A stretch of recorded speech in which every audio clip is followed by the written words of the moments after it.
Ok, j'espère que vous portez bien. Donc, on se retrouve dans la première vidéo qui présente le Canada de manière générale. Donc, sans plus tarder, nous allons commencer. Et like et abonnez-vous déjà si vous n'êtes pas déjà abonné à la chaîne. Surtout, partagez la vidéo pour aider beaucoup de personnes.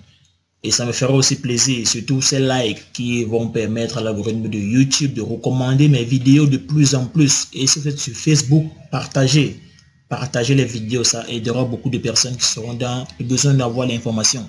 Donc, nous allons passer déjà au petit 1. Données générales. Donc, le Canada est une monarchie constitutionnelle à régime parlementaire bicaméral.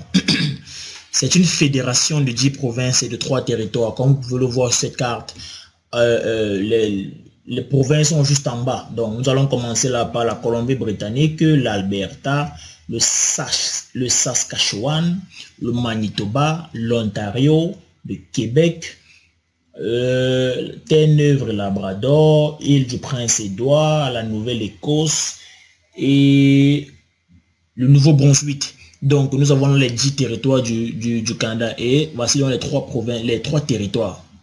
Yukon, Terre-Neuve, territoire du Nord-Ouest et Nunavut. Ça, c'est la carte du Canada de manière générale. Et tout autour, là, nous avons de l'eau, l'océan Arctique, ainsi de suite. Donc, le chef d'État au Canada, c'est une femme qui s'appelle la reine Elisabeth II, qui est souvent remplacée par une autre femme, Madame Julie Payette. Ok. Et tous deux sont en place depuis le 12 octobre 2017.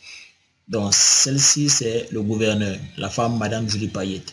Et le premier ministre du Canada, c'est un homme, Justin Trudeau, qui est en place depuis le 4 novembre 2015. Le second slide nous présente les données géographiques du Canada. La superficie du Canada est de 9 984 670 km², donc soit 18 fois la France, 18 fois le territoire de la France, parce que la France possède 549 084 km². Mais pourtant, en termes de population, le Canada possède près de 38 millions d'habitants. Et or, la France possède 67 millions d'habitants. Donc, vous voyez que pour un pays qui a un si grand territoire comparé à la France, à près de 18 fois du territoire de la France, le Canada a une population presque égale à la moitié de celle de la France. Donc, vous voyez que vraiment, le Canada n'a pas assez de personnes. D'où donc tous ces programmes d'immigration qui existent pour faire venir les gens au Canada, remplir la main-d'œuvre, ainsi de suite, ainsi de suite. Donc, la capitale fédérale du Canada, c'est Ottawa, qui possède 1,24 million d'habitants.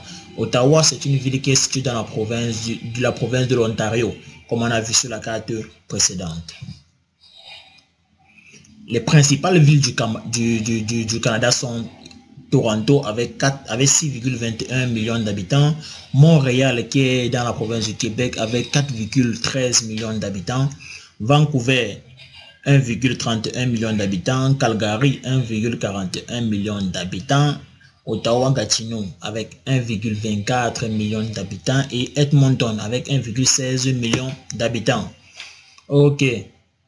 Les langues maintenant au Canada. Les langues officielles du Canada sont le français et l'anglais. Et sur cette carte, je vous présente les pourcentages des provinces qui parlent la langue française. Donc en fait, le pourcentage de la langue française parlée dans les provinces. Vous pouvez le voir ici sur cette carte au niveau de la province du Québec, vous voyez 85,4%. Donc le français est une langue qui est vraiment parlée dans la province du Québec. D'où donc vous pouvez constater une forte immigration de ce côté-là.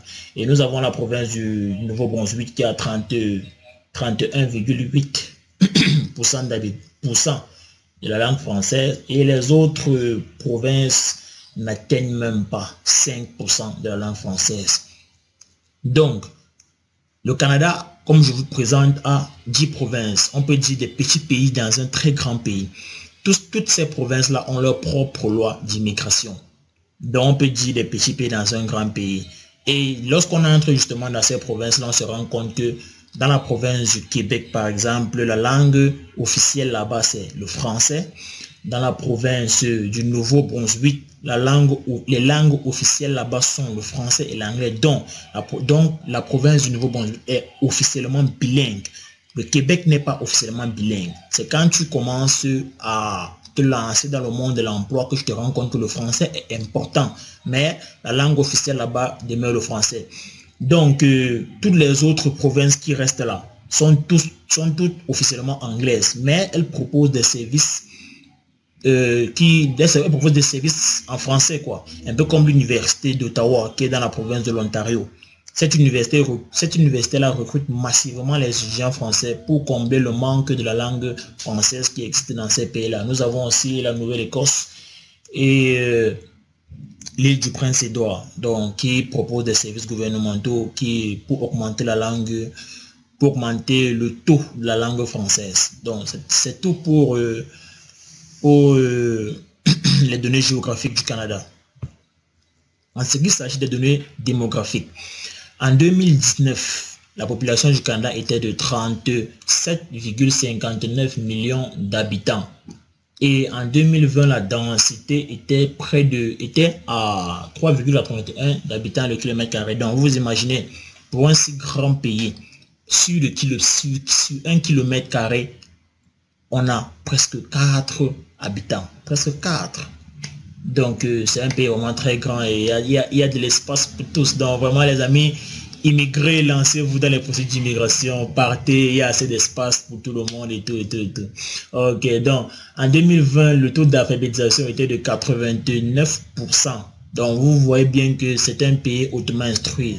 D'ailleurs, vous allez vous rendre compte de cela dans les prochaines vidéos où je vais vous présenter les possibilités d'immigration. Vous allez vous rendre compte que il y a vraiment un accent qui a été mis sur l'éducation et le niveau d'études. Ok. Le tableau qui est en bas maintenant fait une sorte de comparaison entre le Canada maintenant et le Cameroun. Donc le Cameroun qui n'atteint même pas 500 000 km². Or le Canada qui a près de 10 millions.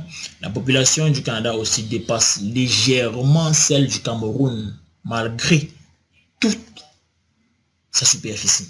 Ok. Au niveau 6, ce sont les religions. Donc, au Canada, nous avons aussi des religions. Nous avons les chrétiens. Nous avons 67,3% de chrétiens, dont 39% de catholiques, 16% de protestants et 1,7% d'orthodoxes. Et nous avons aussi des musulmans qui sont à 3,2%.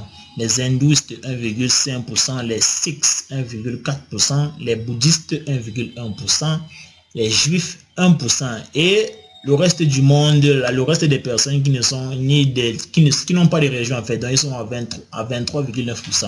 Donc il y a des gens comme ça qui sont aussi là. Donc pendant que les gens choisissent leur côté et ils prennent pour eux, c'est un peu ça. Donc nous allons finir par ce dernier slide pour présenter les données économiques du Canada.